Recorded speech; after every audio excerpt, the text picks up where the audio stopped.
ओम नमो नारायण। हर हर गंगे, हर हर महादेव। सज्जनों,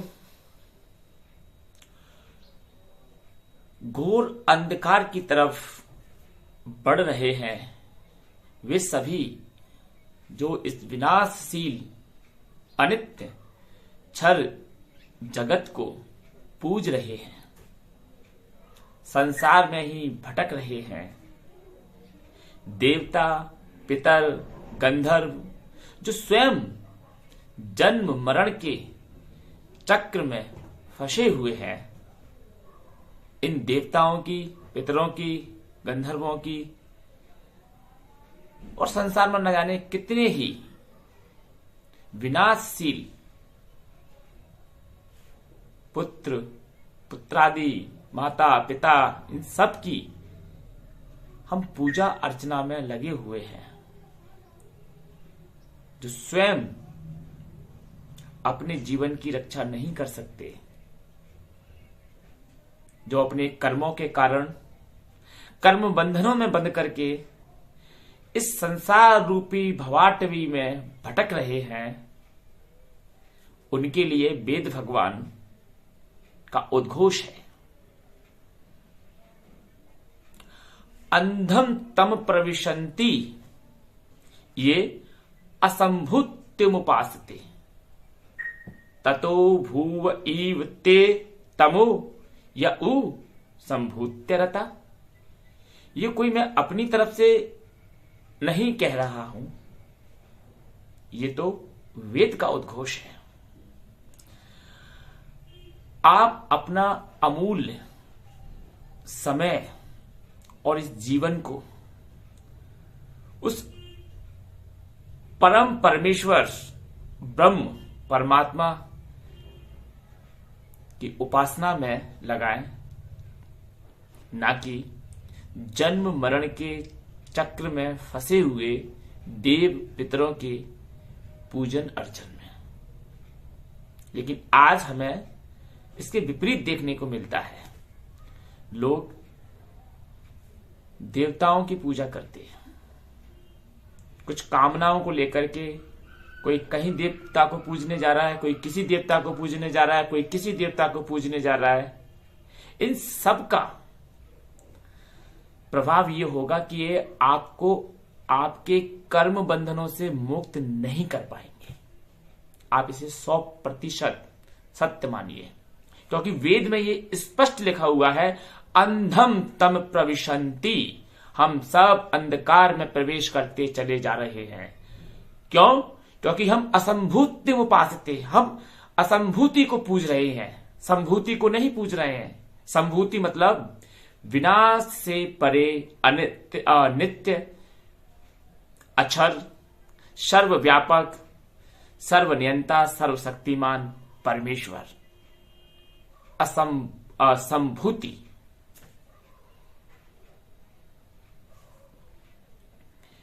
विद्याम च अविद्याम च यस्तेद वेदो भयम सह। जो व्यक्ति विद्या और अविद्या को स्पष्ट रूप से जान लेता है, इन दोनों को जान लेता है, वेदो भयम सह, सह यानी कि इन दोनों को, इन विद्या और अविद्या के उभय रूप को जो समझ लेता है, फिर वह व्यक्ति मृत्युम तीर्थवा, अविद्या मृत्यु तीर्थवा, विद्या अमृतम अश्रुते। फिर वह व्यक्ति विद्या रूपी अमृत तत्व में विचरण करता है। कब? जब वह विद्या और अविद्या के भेद को समझ लेता है। ठीक ऐसे ही विनाशेन च, और दूसरी तरफ क्या है? ब्रह्म, जो इस क्षर और अक्षर, नित्य और अनित्य को भेद करना सीख लेता है, फिर वह व्यक्ति उस परम परमेश्वर के अमृत रूपी तत्व को यही जीवित रहते ही ग्रहण करता है, प्राप्त करता है। आप थोड़ा वेद की गहराइयों में उतरिए तो सही, वेद में जाइए तो सही, फिर देखना कि वेद आपको मंथन करके कैसे अमृत प्रदान करता है। आज आपको ये सुनकर बड़ा आश्चर्य लग रहा होगा कि ये क्या बोल दिया, लेकिन ये सत्य है। अंधम तम प्रविशन्ति ये असंभूत्यमुपासते ततो भूव इव ते तमो संभूत्यरता। अर्थात वो तो नरक में वो तो अंधकार में जा ही रहे हैं जो विनाशशील जगत के पीछे पड़े हुए हैं, लेकिन वो तो और भी घोर नरक में जाएंगे जो ब्रह्म ज्ञानी होने का स्वांग करते हैं, नाटक करते हैं, दिखावा करते हैं, लेकिन वास्तव में वे ब्रह्म ज्ञानी है नहीं। लेकिन लोगों से ऐसा बिहेव करना, नाटक करना कि हम ब्रह्म ज्ञानी हैं, हम ज्ञानी हैं, हम तपस्वी हैं, हम महामंडलेश्वर हैं, हम फलाने, हम ठिकाने हैं, और लोगों से अपनी पूजा अर्चना करवाना, ये गलत है। पूजा के योग्य एकमात्र नित्य परमेश्वर है, अक्षर अविनाशी, सर्वव्यापक, सर्वनियंता, सर्वशक्तिमान ब्रह्म है, क्योंकि वही सबका ईश्वर है। इसीलिए उसे महाईश कहा गया है। जो ईश्वरों का भी ईश्वर है वह महाईश है। जो ब्रह्मा विष्णु महेश का भी ईश्वर है वह महाईश्वर है। उसी को हम कहते हैं ब्रह्म शक्ति।